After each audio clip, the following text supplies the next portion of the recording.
লগাই আমি ফেচিয়েলত কি দিব লাগে ক্লিনজিং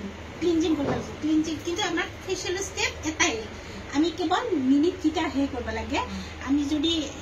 ক্লিনজিঙত 5 মিনিট তাৰপিছত কৰিব লাগিব আমি স্কাৰ্পত আমি 5 মিনিট আৰু যদি আমাৰ অইলি স্কিন হয় বা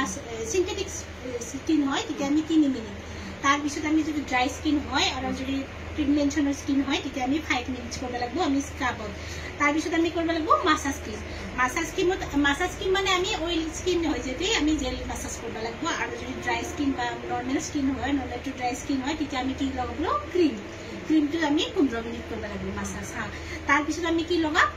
ফেস পেক ফেচিয়েলৰ আমি সাধাৰণতে 4টা ফাৰ্ষ্ট হ'ল ক্লিনজিং তাৰপিছত হ'ল স্কাৰ্প তাৰপিছত হ'ল মাসাজ স্কিন বা জেল মাসাজ স্কিন তাৰপিছত face pack gel massage skin আমি লগাম অইলি স্কিনত আৰু আমি dry to normal to dry বা ড্ৰাই স্কিনত আমি লগাম ক্ৰীম আৰু আমি লগাম ক্লিনজিং 5 মিনিট তাৰপিছত আমি স্কাৰ্প কৰিম যদি অইলি স্কিন বা সফট স্কিন হয় তাতে 3 মিনিট আৰু যদি আমি ড্ৰাই স্কিন হয় আমি 5 মিনিট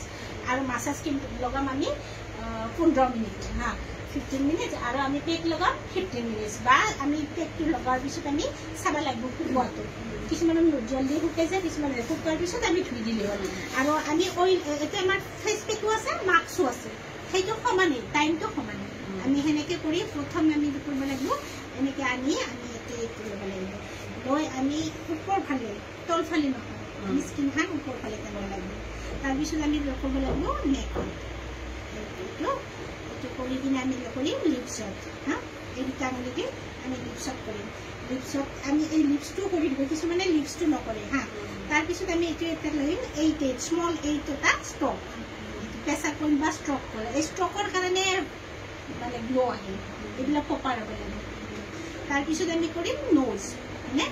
নোজৰ আণ্ডাৰ ক্লক আৰু ইন ক্লক আমি এনেকৈ 3বাৰ কৰি এনেকৈ টানি দিম এই গোটেইকেইটা আঙুলিৰে এনেকৈ 3বাৰ এনেকৈ 3বাৰ কৰি এনেকৈ টানি দিলোঁ আমি কৰিম শৰীৰত এইটো হেৰি কৰিলোঁ দি আমি কৰি এইটো প্ৰেছাৰ পইণ্ট ধৰিলোঁ ধৰি আমি আই কৰিম নোজৰ পিছত